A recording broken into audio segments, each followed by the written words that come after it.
Hello everyone, welcome back to my channel new concepts by Arshita.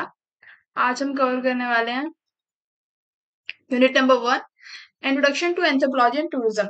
ये unit मैं पहले करा चुकी थी। आई डोंट नो कैसे यूट्यूब ने डिलीट कर दिया या मैं कुछ एडिटिंग कर रही थी तब डिलीट हो गया, तो मुझे रिकॉर्ड करनी पड़ रही है दोबारा। इस पे कम से कम भी 500 प्लस व्यूज थे और मेरी वीडियो डिलीट हो गई। तो स्टार्ट करते हैं फर्स्ट टॉपिक से। फर्स्ट हमारा एंथ्रोपोलॉजी, ठीक है। एंथ्रोपोलॉजी क्या है? Anthropology seeks to understand the life of human being in time and space, ठीक है। एंथ्रोपोलॉजी किस चीज को अंडरस्टैंड करने में हेल्प करती है? जो लोगों की लाइफ है, ह्यूमन बींग्स की life in time and space. अब टाइम और स्पेस से क्या मतलब है? टाइम का मतलब होता है basically geological time scale. Geological time scale means, जैसे कि आपने पहले देखा होगा जब हम छोटे होते थे, एसएसटी में हमने पढ़ा हुआ है कि कैसे एक पहले जो इंसान था वो कैसे पहले एक बंदर हुआ करता था, ठीक है। फिर कैसे जो धीरे धीरे जो है पूरा एवोल्यूशन हुआ, ठीक है। पूरा एक वो मैन जो ट्रांसफॉर्म हुआ, तो उसी को हम कहते हैं जियोलॉजिकल टाइम स्केल, ठीक है। अब स्पेस का मतलब क्या हो गया? एटमॉस्फेयर, ठीक है। जब ये पूरा ट्रांसफॉर्मेशन प्रोसेस हो रहा था कि एक इंसान जो है बंदर से जो है पूरा जानवर से बेसिकली एक इंसान बन रहा है पूरा, ठीक है। तो जो उस टाइम पे इन्वायरमेंट था वो कैसा था, ठीक है। किस इन्वायरमेंट में, कैसे कैसे इन्वायरमेंट में उसका जो ट्रांसफॉर्मेशन है वो हुआ है, ठीक है। तो इन दोनों चीज को अंडरस्टैंड करने में हमारी कौन हेल्प करती है? एंथ्रोपोलॉजी।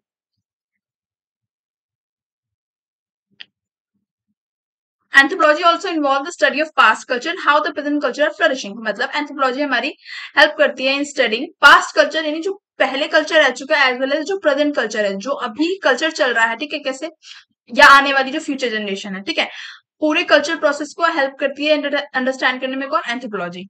ये जो टर्म एंथ्रोपोलॉजी है ये कहाँ से ड्राइव किया हमने? दो ग्रीक वर्ड से। पहला है एंथ्रोपोस, जिसका मतलब है ह्यूमन यानी इंसान।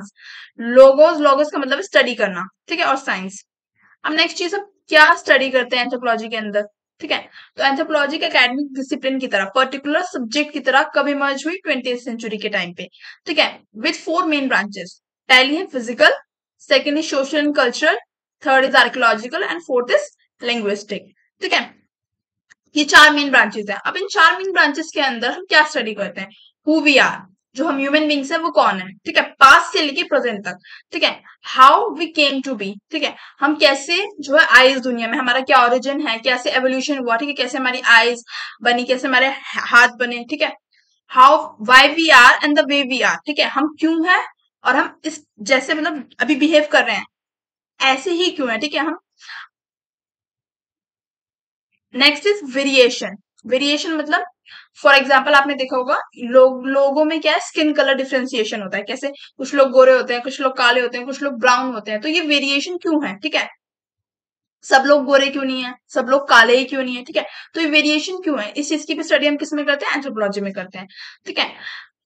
अब नेक्स्ट एक सिंपल सी definition, anthropology aim to understand origin, evolution, variation, diversity, ठीक है, and change that has mark human life, society and culture living in different environmental condition, ठीक है। यानी डिफरेंट डिफरेंट एनवायरमेंटल कंडीशन में जो ह्यूमंस हैं उनमें क्या वेरिएशन है, इस चीज को हेल्प करती है स्टडी करने में हमारी एंथ्रोपोलॉजी, ठीक है। अब ब्रांचेस ऑफ एंथ्रोपोलॉजी को हम डिटेल में पढ़ते हैं। पहली ब्रांच क्या है? फिजिकल और बायोलॉजिकल एंथ्रोपोलॉजी, ठीक है। फिजिकल और बायोलॉजिकल एंथ्रोपोलॉजी के अंदर हम पढ़ते हैं कि कैसे जो ह्यूमन बींग है उसका ओरिजिन हुआ, ठीक है। कैसे एवोल्यूशन हुआ कि पूरा वो इंसान जो है वो कैसे बना। प्लस जो है वेरिएशन कैसे है कि आईज कलर में भी वेरिएशन होते हैं, किसी के ग्रीन होती है, किसी के ब्लू होते हैं, किसी की ब्राउन, किसी की ब्लैक। हेयर कलर्स में भी वेरिएशन होते हैं। तो ये वेरिएशन जो है क्यों है, ठीक है। तो इन सब की स्टडीज हम किसमें करते हैं? फिजिकल और बायोलॉजिकल एंथ्रोपोलॉजी में। सोशल एंड कल्चरल एंथ्रोपोलॉजी में हम देखते हैं जैसे कि डिफरेंट डिफरेंट लोग हैं तो उनका different different way of living है ना। किसी के यहाँ पे कोई कल्चर फॉलो होता है, किसी के यहाँ पे कोई कल्चर फॉलो होता है। तो जो डिफरेंट कल्चर्स हैं, ठीक है, इनको स्टडी करती है social and cultural anthropology. Next is archaeological anthropology. देखो आर्कियोलॉजिकल एंथ्रोपोलॉजी बेसिकली ज्यादातर पास्ट की स्टडी करती है, ठीक है, कि पास्ट टाइम में जो इंसान था वो कैसे रहता था, ठीक है। डिफरेंट डिफरेंट फेज में, जैसे कि आपने पढ़ा होगा पहले भी, पेलियोलिथिक, मीजोलिथिक, नियोलिथिक पीरियड थे ना। तो उसमें इंसान कैसे रहा, ठीक है, किस टाइप के टूल्स वो ऑब्जेक्ट्स वो यूज करते थे खाना बनाने में, ठीक है। या किस टाइप के ऑर्नामेंट्स वो पहनते थे, कपड़े क्या पहनते थे, क्या खाते थे, ठीक है। क्या उनकी लिविंग कंडीशंस थी, किस टाइप के घरों में वो रहते थे। जैसे हमने देखा ना केव में वो रहते थे, भिमबेटका केव्स हो गई, इस टाइप के एग्जाम्पल्स है ना। तो इन सब चीजों की स्टडी कौन करते हैं? Archaeological anthropologist. लिंग्विस्टिक एंथ्रोपोलॉजी में क्या स्टडी करते हैं? लिंग्विस्टिक एंथ्रोपोलॉजी में बेसिकली हम स्टडी करते हैं लैंग्वेजेस की, ठीक है। कि जो डिफरेंट पीपल्स हैं उनका मीडियम ऑफ कम्युनिकेशन क्या है, कम्युनिकेशन क्या है। जैसे इंडिया में हम बेसिकली ज्यादातर लोग क्या बोलते हैं? हिंदी बोलते हैं। साउथ में डिफरेंट डिफरेंट लैंग्वेज हमें देखने के लिए मिलेंगी। मलयाली हो गई, ठीक है, तमिल हो गई, तेलुगु हो गई, ठीक है। तो इन सब चीज को हम किसमें स्टडी करते हैं, लिंग्विस्टिक एंथ्रोपोलॉजी में, कि कैसे डिफरेंट लोग हैं कम्युनिकेट करते हैं, खाली वर्बल लैंग्वेज नहीं, साइन लैंग्वेज भी, ठीक है, जो लोग बोल नहीं सकते वो साइन लैंग्वेज में कम्युनिकेट करते हैं, ठीक है। How we study anthropology, next है टॉपिक है हमारा कि हम एंथ्रोपोलॉजी को कैसे स्टडी करते हैं। तो the emergence of anthropology rooted in the European journey of exploration and colonisation of the east during the early year, the anthropologist known as आमचे। देखो बेसिकली इसमें क्या है कि स्टडी जो है एंथ्रोपोलॉजी की कैसे स्टार्ट हुई, स्टडी स्टार्ट हुई जब यूरोपियन जो जर्नी है ऑफ एक्सप्लोरेशन कॉलोनाइजेशन, हमने देखा था ना पहले कि कैसे जो है छोटी क्लास में जब हम पढ़ते हैं तो हमने देखा हुआ है कि कैसे जो है इंडिया किसी कॉलोनी रहा है, ब्रिटेन की कॉलोनी रहा है, ठीक है। जो यूरोपियन कंट्रीज थी उन्होंने कैसे डिफरेंट डिफरेंट जो गरीब देश थे, जो पुअर देश थे, उनको कैसे अपनी कॉलोनी बनाया और कैसे जो है उनको एक्सप्लॉइट किया, ठीक है। तो इस जर्नी का पूरा जो है ना, जो बड़े बड़े जो साइंटिस्ट होते हैं, जो बड़े बड़े, उन्होंने क्या किया, एक्सप्लोर करना स्टार्ट किया, ठीक है, कि क्या जो है पुराने टाइम पे क्या हिस्ट्री रही है पूरी, ठीक है। तो वहीं से कॉन्सेप्ट आया एंथ्रोपोलॉजी का, ठीक है। अब अर्ली इयर्स में एंथ्रोपोलॉजिस्ट क्या करते थे, आर्म चेयर एंथ्रोपोलॉजिस्ट बोला जाता है उन्हें, ठीक है। आर्म चेयर का मतलब क्या है, प्रॉपर मतलब जैसे एक लैब, जैसे साइंस लैब होती है ना, इस टाइप से एक लैब होती थी, वो वहीं पर रहते थे और वहीं पे वो डाटा जो है कलेक्शन का काम करते थे। और वो डाटा कलेक्ट कहाँ से करते थे, जो पुराने टाइम पे जो ट्रेवलर्स होते थे, ठीक है, जो एक जगह से दूसरी जगह जा रहे हैं, फिर उस जगह पे क्या हो रहा है उसके बारे में बता रहे हैं, तो उनके अकाउंट से वो डाटा कलेक्ट करते थे, ठीक है। मैं एक बार फिर से रिपीट कर देती हूँ, यहाँ पे कंफ्यूजन ना हो। तो ये जो एंथ्रोपोलॉजी की स्टडी है वो कहाँ से स्टार्ट हुई, जो पहले यूरोप जो बड़े देश थे, ठीक है, जो अमीर देश थे, उन्होंने जो कॉलोनी बनाया हुआ था गरीब देशों को, ठीक है, वहां की जर्नी को एक्सप्लोर किया, ठीक है। कुछ साइंटिस्ट ने या जो जो वर्क करते हैं ना, लिटरेरी वर्क्स वगैरह करते हैं उन लोगों ने, ठीक है। फिर वहीं से एंथ्रोपोलॉजी का कॉन्सेप्ट आया कि जो ह्यूमंस है, ह्यूमंस पर भी स्टडीज होनी चाहिए कि कैसे उनका एवोल्यूशन हुआ है, ठीक है, किस टाइप से वो इवॉल्व हुए हैं, ठीक है, ओरिजिन क्या है। तो तब ये एंथ्रोपोलॉजी वाला कॉन्सेप्ट आया। तो स्टार्टिंग में जो एंथ्रोपोलॉजिस्ट हुआ करते थे वो आर्म चेयर एंथ्रोपोलॉजिस्ट हुआ करते थे, मतलब वो फील्ड वर्क नहीं करते थे, यानी कि वो हर एक जगह को जाके विजिट नहीं करते थे, देखते नहीं थे कि वहां पे पास्ट में क्या हुआ है या प्रेजेंट में क्या हो रहा है, नहीं। वो सिर्फ जो पुराने जो ट्रेवलर्स थे उनके जो अकाउंट थे, जिन्होंने पहले विजिट किया हुआ है उस जगह को और अपनी बुक में लिखा हुआ है, ठीक है, उन्हीं को बस पढ़ के अपनी एक तरीके से कंक्लूजन प्रोवाइड करते थे, ठीक है। अर्लीस्ट रिटन अकाउंट क्या है, Goldenberg published in 1890 by sir James, ठीक है, ये भी एक एंथ्रोपोलॉजिस्ट थे। पूरा वो किस पे बेस्ड था, नरेशन ऑफ ट्रैवलर्स पे, ठीक है, इन ट्रैवलर्स के अकाउंट से जो उन्होंने पूरी इन्फॉर्मेशन ली हुई थी उसी के बेसिस पे था, ठीक है।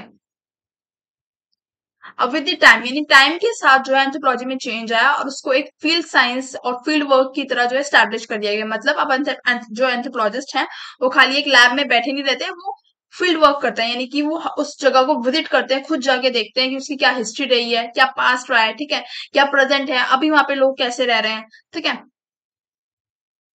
Living with the people, even वो लोग उनके साथ रह के देखते हैं, ठीक है, कि कैसे वो सोशली आपस में बातचीत करें, क्या उनका कल्चर है, ठीक है। Next is tourism. अब जो हमारी ये पूरी बुक है ये टूरिज्म पे ही बेस्ड है, ठीक है। तो अब एंथ्रोपोलॉजी के अंदर ये जो टूरिज्म वाला कॉन्सेप्ट है ये कैसे आया, अब हमें ये देखना है, ठीक है। The anthropology of tourism 1989 in the introduction define, ठीक है। तो एंथ्रोपोलॉजी ऑफ टूरिज्म जो है ये का कॉन्सेप्ट 1989 से आता है, ठीक है। और इस कॉन्सेप्ट में सबसे पहले किस वर्ड को डिफाइन किया गया है, टूरिस्ट को, ठीक है। और ये आता कहाँ से है, एंथ्रोपोलॉजी ऑफ टूरिज्म वाला कॉन्सेप्ट बैलेंस स्मिथ करके,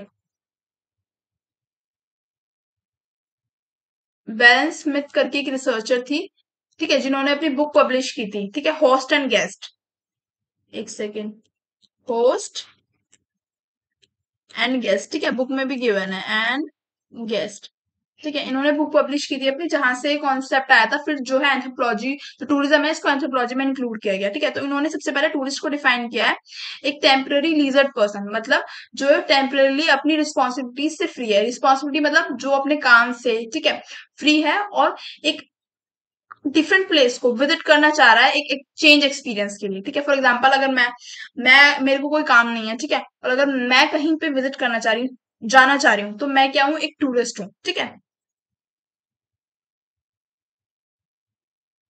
नेक्स्ट टूरिज्म, टूरिज्म को किसके इक्वल बताया गया है, एक इक्वेशन दी गई है बेसिकली बुक में, लीजर टाइम यानी कि free time, discretionary income, discretionary income का मतलब होता है जो हमारी एक्स्ट्रा इनकम होती है, ठीक है। Extra income in the sense, अगर 1000 रुपए मेरी इनकम है तो उसमें से अगर 800 में खर्च कर दे रही हूँ तो जो 200 रुपए मेरे पास बच रहा है वो मेरी एक्स्ट्रा इनकम है, ठीक है।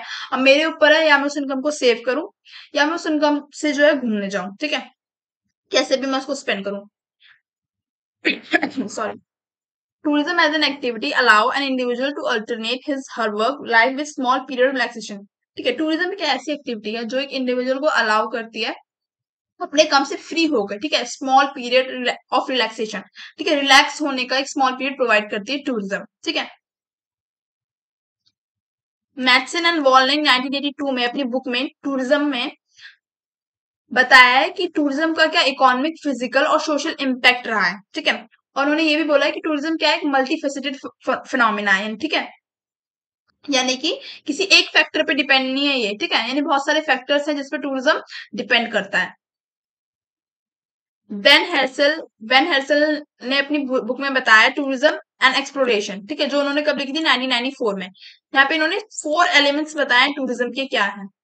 First is travel demand. देखो, ट्रेवल डिमांड का मतलब क्या है, जितने ज्यादा लोग जो है, जितने ज्यादा लोग होंगे, ठीक है, उनकी जितनी अच्छी इनकम होगी तो वो सेविंग कर पाएंगे, ठीक है, और दूसरी जगह को एक्सप्लोर कर पाएंगे, तभी तो ट्रेवल डिमांड बढ़ेगी। अगर लोग घूमना ही नहीं चाहेंगे, ठीक है, जगहों को एक्सप्लोर ही नहीं करना चाहेंगे तो ट्रेवल डिमांड बढ़ेगी नहीं, टूरिज्म पॉसिबल ही नहीं होगा, ठीक है। तो पहली चीज क्या है, travel demand. Second is tourism intermediaries. इसका मतलब क्या है, जो बीच में जो एजेंट्स होते हैं, जैसे कि ट्रैवलिंग एजेंसीज जो होती हैं वो, ठीक है, जब तक ट्रैवलिंग एजेंसीज नहीं होंगी, ठीक है, पूरा इंफ्रास्ट्रक्चर नहीं होगा, होटल्स वगैरह नहीं होंगे, तो लोग अगर किसी जगह पे जाएंगे भी तो वो स्टे कहाँ करेंगे, रहेंगे कहाँ, फैसिलिटीज ही नहीं होंगी तो, ठीक है। सेकेंड एलिमेंट ये हो गया। थर्ड एलिमेंट हो गया डेस्टिनेशन, ठीक है। डेस्टिनेशन मतलब एक प्रॉपर अच्छी डेस्टिनेशन भी तो होनी चाहिए घूमने लायक। अगर जैसे इन्वायरमेंट में हम घर पे रह रहे हैं, अगर ऐसा इन्वायरमेंट होगा तो कोई इंसान घूमने थोड़ी जाएगा, यानी कि डिफरेंट एक एक्सपीरियंस करने के लिए तो इंसान घूमने जाता है। थर्ड एलिमेंट इज डेस्टिनेशन, ठीक है। अब नेक्स्ट है, रियान ने 1991 में डिफाइन किया टूरिज्म को as an experience of place, ठीक है। यानी कि उन्होंने बोला है कि जो टूरिज्म है, सिर्फ tourism is not about the tourist destination, यानी कि खाली डेस्टिनेशन की ये बात नहीं होती है। देखो, इसका एग्जांपल लो ताजमहल, ठीक है। अगर आप ताजमहल जाते हो तो क्या खाली उसका स्ट्रक्चर देखने के लिए जाते हो, नहीं ना, बट वहां पे जो स्टोरी रही है, ठीक है, पहले आपने क्या सुनी, स्टोरी सुनी ना कि भाई मुमताज महल की याद में जो है शाहजहां ने ताजमहल बनाया था, ठीक है, पहले आपने स्टोरी सुनी, ठीक है। फिर आपको एक्साइटिंग लगा कि हाँ भाई, सातवां जो 7 वंडर्स है, 7वें नंबर पे 7 वंडर्स में इंक्लूडेड है ताजमहल, ठीक है, तो देखने जाना चाहिए। तो एक एक प्रॉपर जो है स्टोरी होना, ठीक है, प्रॉपर स्टोरी है, प्रॉपर हिस्ट्री होना किसी जगह की है, कुछ स्पेशलिटी होना, तभी तो आप किसी जगह को विजिट करोगे, ठीक है। तो रेयान ने यही बोला है कि जो एक स्पेशलिटी है ना किसी जगह की, वो भी बहुत ज्यादा मैटर करती है, खाली टूरिस्ट डेस्टिनेशन नहीं मैटर करती, यानी जो लोग एक्सपीरियंस करने आएंगे, ठीक है, रियल एक्सपीरियंस करने आएंगे, कुछ चीज अगर वहां से रिलेटेड होगी, पहले कुछ पास्ट में हिस्ट्री रही होगी, तो लोग ज्यादा जो है कनेक्ट कर पाएंगे और ज्यादा जो है एक तरीके से नंबर होगा टूरिस्ट का, ठीक है। The humanistic and experiential paradigm allow to cover the experience of both the host and guest population. Another altogether different view was provided by Middleton with a focus on tourism as a business and the tourist as a customer. ठीक है, तो Middleton देखो, ये जो host and guest वाला जो word है ना, यूनिट नंबर 2 में आपको बिल्कुल क्लियर हो जाएगा, तो यहाँ पे ये पढ़ने की भी नीड है नहीं, ठीक है। यूनिट नंबर 2 में वहां पे मैंने अच्छे से बताया हुआ है बिल्कुल एकदम। Another all together different view was provided by Middleton. अब मिडल्टन का क्या व्यू था, मिडल्टन का ये व्यू था कि इन्होंने बोला है कि जो टूरिज्म इंडस्ट्री है 1998 के बाद, जब से ग्लोबलाइजेशन आया, तब से वो बहुत ज्यादा बिजनेस ओरिएंटेड हो गई है, ठीक है, यानी कि वो बहुत ज्यादा पैसे कमाने की तरफ फोकस कर रहे हैं और जो टूरिस्ट हैं उनको कस्टमर की तरह ट्रीट करते हैं, ठीक है। अब हिस्ट्री क्या रही है टूरिज्म की, तो जो एंथ्रोपोलॉजी ऑफ टूरिज्म है वो 1960s और 1970s के टाइम पे एक डिफरेंट फील्ड की तरह स्टैब्लिश हुई, ठीक है, जिसमें हमने डिफरेंट ब्रांचेस भी पढ़ ली, 4 ब्रांचेस पहले पढ़ ली है, ठीक है। अब ये कुछ नाम है जिन्होंने जिनका इंपॉर्टेंट कंट्रीब्यूशन रहा है, ठीक है, टूरिज्म के अंदर, ये आप पढ़ लेना। नेक्स्ट है anthropological perspective on tourism. Anthropological interest in tourism began in the 1970s, ठीक है। अब यहाँ पे ये देखना है हमें कि ये जो एंथ्रोपोलॉजी है, ये तो बिल्कुल एक डिफरेंट फील्ड थी जो सिर्फ ह्यूमन का एवोल्यूशन देख रही है, ठीक है, जो ह्यूमन के पूरे ओरिजिन एवोल्यूशन क्या क्या प्रोसेस है उस पर देख रही है। तो ये टूरिज्म वाला फैक्टर इसमें कैसे आया, ठीक है, अब हमें ये देखना है। तो एंथ्रोपोलॉजिकल इंटरेस्ट जो है टूरिज्म में बिगेन हुआ 1970 के टाइम पे, ठीक है, जब इन्होंने टूरिज्म का डिफरेंट कॉन्सेप्ट जो है इंक्लूड किया एंथ्रोपोलॉजी के अंदर ही।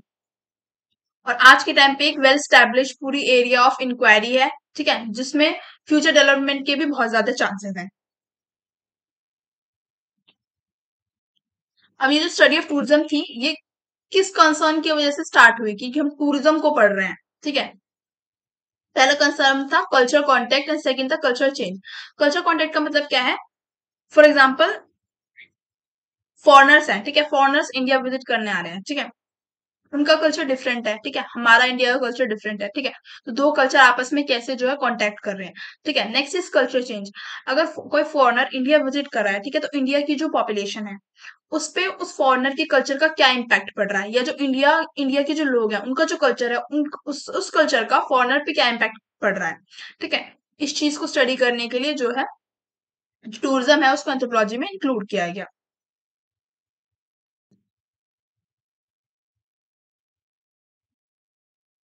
Next is anthropological perspective on tourism. ये भी वहीं पे टॉपिक कंटिन्यू करते हैं हम आगे। The studies run by anthropologist can be divide in conceptually into two half में हम इसको डिवाइड कर सकते हैं। पहला, ये जो टूरिज्म का ओरिजिन है वो कैसे हुआ, दूसरा कि इम्पैक्ट क्या है टूरिज्म के, ठीक है।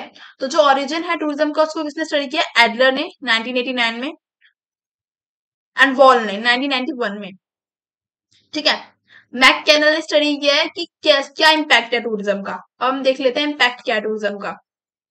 सबसे पहले इकोनॉमिक कॉन्सिक्वेंसेस। देखो इकोनॉमिक कॉन्सिक्वेंसेस में हमें क्या देखने के लिए मिलता है कि टूरिज्म की वजह से एम्प्लॉयमेंट बहुत ज्यादा हुआ है, ठीक है, एम्प्लॉयमेंट जनरेट हुआ बहुत ज्यादा।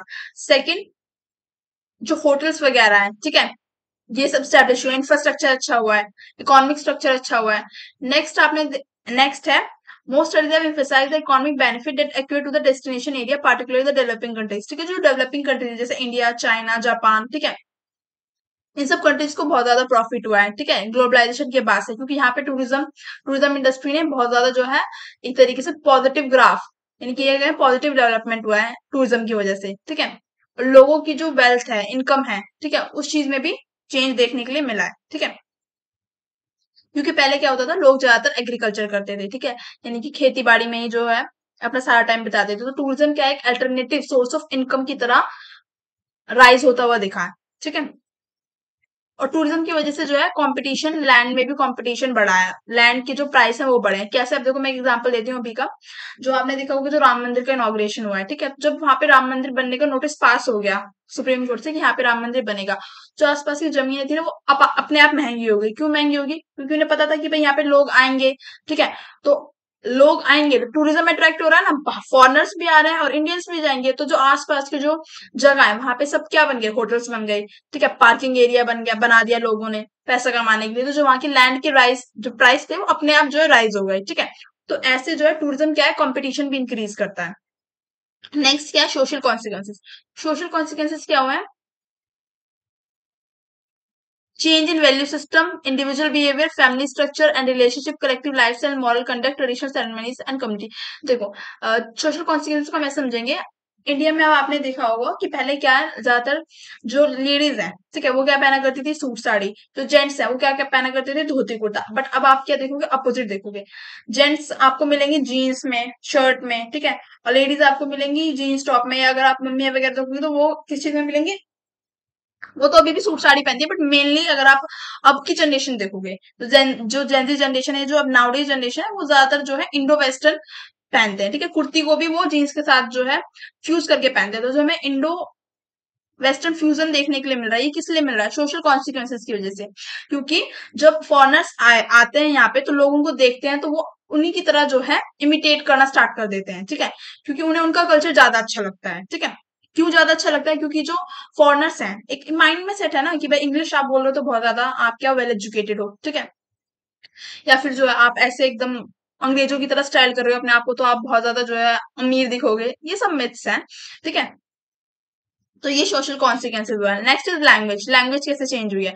देखो लैंग्वेज लैंग्वेज का पहला फैक्टर तो ये है कि अगर ताजमहल है, ठीक है, ताजमहल के आसपास जितने भी स्ट्रीट वेंडर हैं, ठीक है, street vendor in the sense जो लोग अपना सामान बेच रहे हैं, ठीक है, कुछ लोग ठेली लगा के बेच रहे हैं, तो कुछ लोग हाथ में बेच रहे हैं, फूल वगैरह जो भी कुछ भी कॉमोडिटी है वो सेल कर रहे हैं, तो उनको इंग्लिश आना कितना ज्यादा जरूरी हो गया है। Not only English, other languages as well. आप मैंने ऐसे भी वीडियोस देखे हैं जहाँ पे एक छोटा सा बच्चा 5 लैंग्वेज बोल सकता है, ठीक है, सारी लैंग्वेज मतलब बेसिक कि हाय हेलो कैसे बोलते हैं, या अपनी कम्युनिटी जो है अपने गुड को सेल करना है तो कैसे बात करनी है फॉरेनर्स से।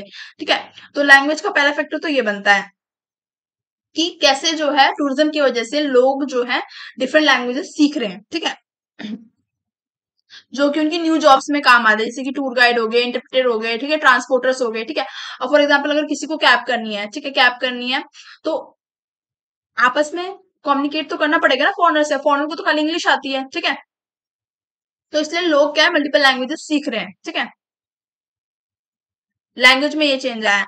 तो ये हमारी लास्ट टॉपिक है। Thank you for watching the video. अगर आपको वीडियो अच्छी लगी हो तो do like share subscribe my channel, और मुझे कमेंट करके जरूर बताएं कि आपको लेक्चर कैसा लगा।